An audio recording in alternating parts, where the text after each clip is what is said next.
Lafim-baovao hafa tanteraka kosa indray dia tamin'ity androany ity no nisokatra tamin'ny fomba ofisialy teny amin'ny ENMG tsara lalàna ny andro ny prakitra ra eny amin'ny fitsarana.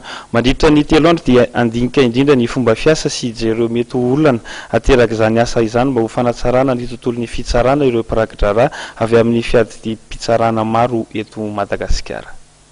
Telo andro maninitra no hiaran-dinika ny fomba entina hanatsarana ny fomba fiasa ireo prakitra ra manerana Madagasikara. Nosokafana tamin'ny fomba ofisialy androany ny andro prakitra ra manerana nosy izay entina namafisana ihany koa ny traikefan'izy ireo. Raha ny taloha dia ny lehibe ny fitsarana nanaovanay foanam-be matetika. Dia natsapa izany ministera fa mandringa ny fiofanana atao dia izay koa nantony nanaovana ny an'ireto prakitra ra ireto.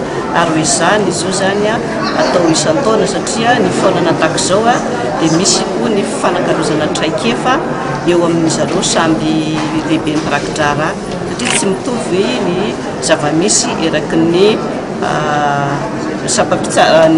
eraky ny fitsarana ambaratonga voalohany manerana nosy dia mba eo zany dia mifanakalo fahaiza-manao sy traikefa ny mpizaika. Anisan'ny mbola misedra olana amin'ny tsy fahampianisan'ny prakitra ra ny fitsarana. Noho izany dia niantso amin'ny tokony hisokafan'ny fifaninanana ho prakitra ra ny filohan'ny syndikan'izy ireo. Tany amin'ny taona 2000 no nisy concours ny greffier en chef sady fahatelo no farany.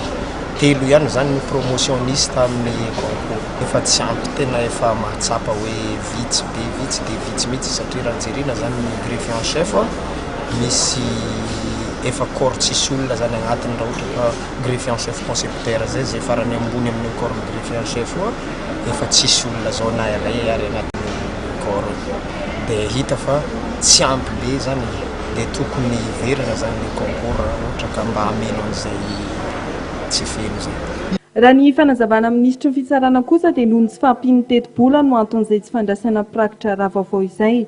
Saingy izy kosa hoy izy ny fandaminana atao entina merenana indray ny fandraisana prakitra ra.